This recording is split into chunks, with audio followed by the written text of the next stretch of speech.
On February 7th, 2021, during the Super Bowl halftime, the Westwood One radio network aired an interview of President Joe Biden by Jim Gray. Jim Gray is a sportscaster, a commentator, interviewer, and he's also a sports reporter. As such, I don't expect him to ask hard-hitting questions of the president, especially during a fluff piece like this. I don't, however, expect him to act as a propagandist, which is exactly what was happening during this interview. I'll add the link in my comments so you can listen to the full interview in its entirety. Right now, I'm going to give you my take on what I feel were the most important moments. It's an honor to have the 46th President of the United States, Joe Biden, join us here at halftime. Mr. President, how are you? I'm really well. Thank you for asking, man. Well, thank you. You were a high school football star back in Delaware back in 1960. You led your team to an 8-0 record. You scored 10 touchdowns, Mr. President, and then you played for the Delaware Blue Hens on the freshman team. So let's start with a football question. With all due respect, let's not start with a football question. Let's get to the meat, what little there is of this interview. You're 78. You've now had 50 years in government.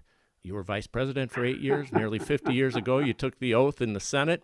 With all of your experience, Mr. President, how do you hope to bridge this very bitter divide in our country?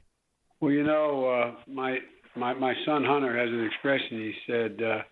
He said, hold 10% back for the big guy, right? That's what he said. Right, Joe?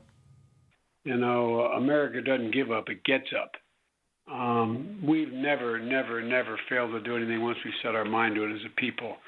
And when I ran, this is not hyperbole. It's not a political statement. It's a reflection of American history, in my view. And that is that I said I was running for three reasons. One, to restore the soul of America, meaning decency, honor, the way we deal with one another, the way we talk to one another. Great. I can't wait to hear you call out AOC and the squad. I can't wait to hear you call out people on your side of the aisle for all the absolute hatred that they're spewing towards people on the right. And secondly, to rebuild the backbone of the country, the middle class, families like I come from, where occasionally my dad would go to bed staring at the ceiling, wondering whether they're going to lose his job or whether he's going to, lose his health insurance. That's normal for a lot of hard-working folks like my dad and families like that. How about a little clarification there? What do you mean you're going to rebuild the backbone, the working class of America?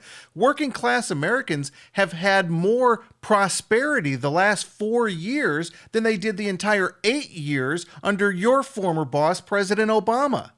What are you talking about, Joe? You're not going to rebuild the working class. You're killing the working class. One of the first things you did when you took office was to kill the Keystone XL pipeline. You killed the Keystone XL pipeline and you killed 11,000 jobs, 8,000 of them union jobs. So again, how about a little clarification? How exactly are you going to rebuild the working backbone of America by killing jobs? And the third was to bring the country together. We can't survive as a democracy without consensus. And the idea that you don't have consensus, you end up with presidents then trying to exercise unilateral power, and you end up in circumstances like we found ourselves. Exercising unilateral power? Joe, are you talking about yourself? You're the one that signed more executive orders than any president in history in your first 12 days in office. Are you kidding me? You are literally trying to rule like a tin pot dictator from the Oval Office through executive order. And you're saying that this is the situation we found ourselves in, making some kind of a veiled reference that somehow things were worse under President Trump? You, Joe, you, King Joseph I, are the one who is ruling through executive order. Well, today, Mr. President, many people across the land, it's a bit of a respite to be able to listen to and watch the Super Bowl. But the country's been so decimated by this COVID-19 pandemic, the loss of life, the millions of cases. What's your outlook now for the virus, getting it under control and getting these vaccines to the public in a much more orderly and efficient way?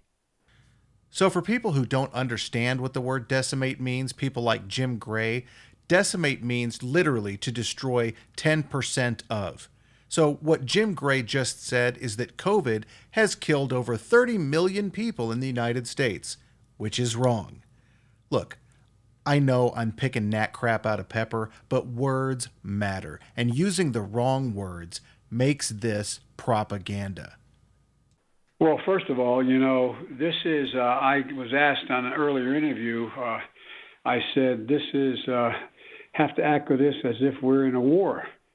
Well, the truth of the matter is, more people died in 1 year in the United States of America because of this virus than all Americans who died in World War II. Think about that.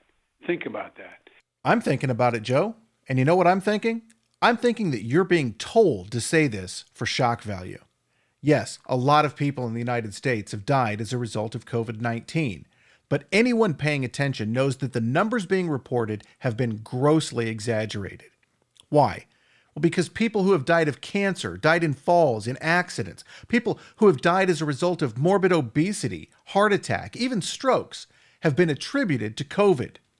To say that more people in the United States have died as a result of COVID than Americans who died during World War II is intellectually dishonest at best, and an absolute lie at worst. And we have not taken it nearly seriously enough. So what I'm doing is 4 things. 1, making sure we have the vaccine we thought we had, and it turns out we didn't have it, significant vaccine to make sure we can eventually vaccinate everyone. Did you catch that? Did you catch it? What he's saying is we didn't have the real vaccine before. Oh, back when President Trump was in office, we didn't have the real vaccine. But now that King Joseph I has been installed, all will be right with the world. 2, it's not just having the vaccine, it's having the vaccinators. How do you get that vaccine out of that bottle into a syringe into somebody's arm? And so that's why I committed we would do a minimum of 100 million vaccinations in the first 100 days of my administration. Well, Joe, the vaccinators are nurses, nurse practitioners, and doctors. People who went to school to do exactly this. People who've been doing it for years. People who know what they're doing. Thirdly, we're going to make sure that we provide for the number of people needed to, in fact, administer the vaccination. So that's why the Defense Department's putting out 1,000 people. By the way, I got word from Commissioner Godell that he got the message to the White House to me that we have access to every single NFL stadium in America for mass vaccinations, which is generous and important. And so the third thing we're having to do is we're going to have to get enough people out there who can administer the vaccinations in rapid fire. So number 2 and number 3 are literally the same thing. Number 2 was you need to find vaccinators, and number 3 was you need to have enough people to administer the vaccines. Okay, who put this plan together? I'm betting this might have been Joe himself. And lastly, I've used the Defense Production Act, which is a fancy way of saying the president in a national emergency can go to companies and tell them make the following things. Vaccine experts have actually called Biden's decision to use the Defense Production Act to force pharmaceutical companies to produce more of this vaccine delusional. Don't take my word for it. Look it up.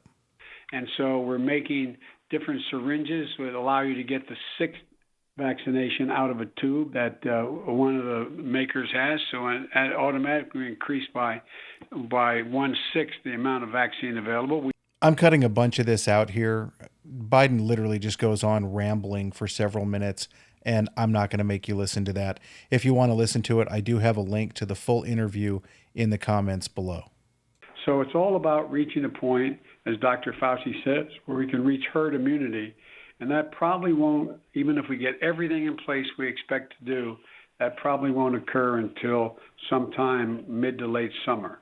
In other words, if you work in the tourism industry, the service industry, or even if you were just planning on taking a vacation with your family this summer,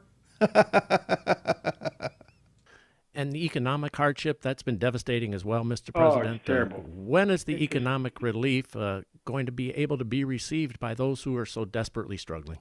Please, sir, I want some more. What? Please, sir. I want some more.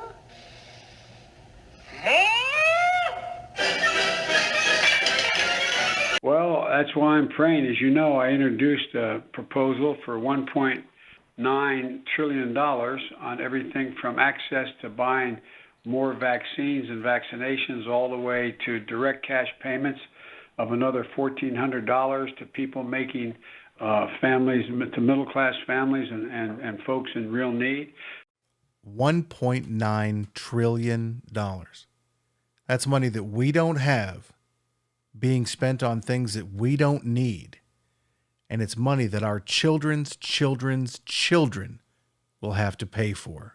Suspending the eviction notices that people are getting because of they can't pay their rent and their mortgages. As noble as that sounds, what about the landlords? Many landlords throughout this country, myself included, rely on the income that comes from their rental properties to pay their own bills. More so, many landlords count on the money from rent to make their mortgage payments, their tax payments, and to pay the bills that they have to pay in order to keep those rental properties afloat. What about them?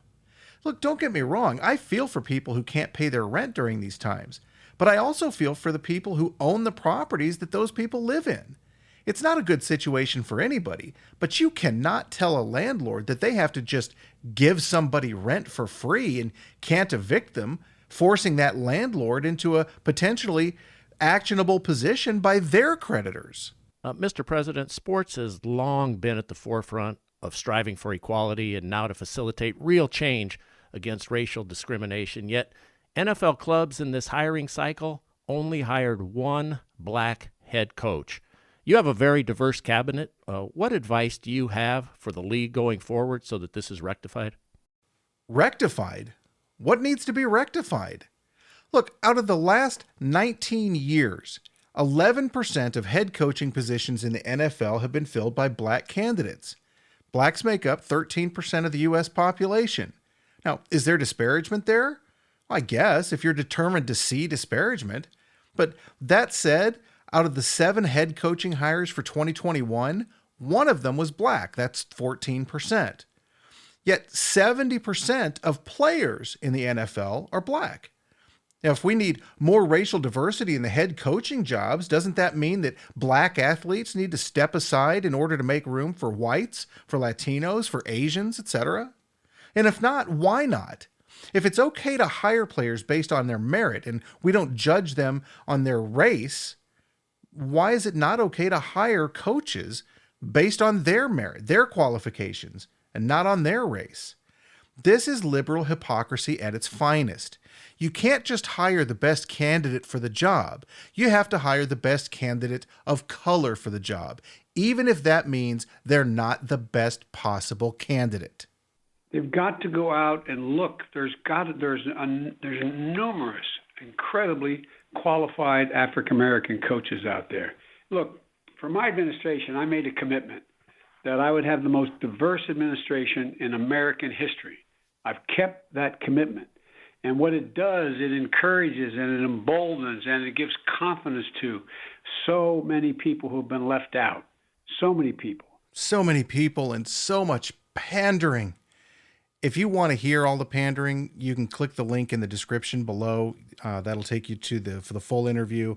I'm cutting a bunch of this out because seriously, nobody wants to hear this. Mr. President, in recent years, teams have declined an invitation to a White House because it just became too political. Would you like to restore having teams come to the White House to be celebrated for their achievements, or are those days gone? Now you see what I was talking about with the softball questions, right? I mean, seriously, no journalistic integrity at all. None. No journalistic integrity at all.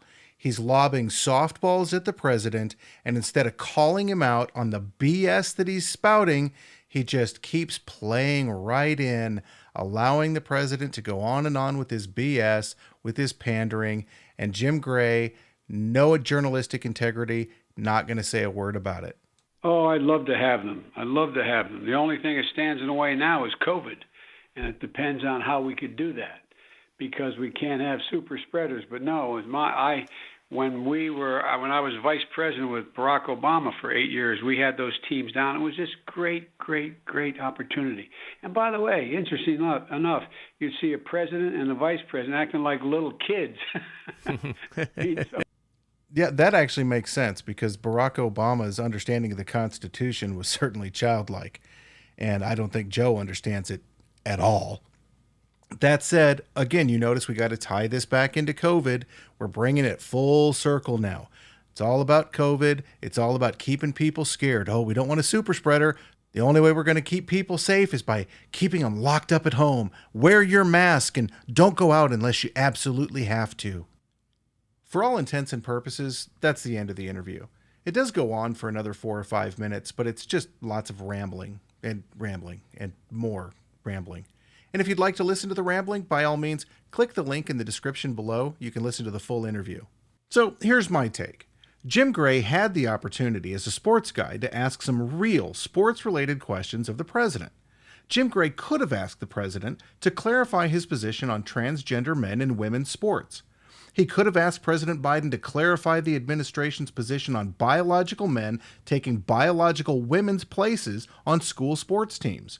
He could have asked Biden's position on biological men being awarded scholarships intended for women. But he didn't do that. He instead chose to lob softballs at the president, who, to his credit, did hit most of them fairly well out of the park.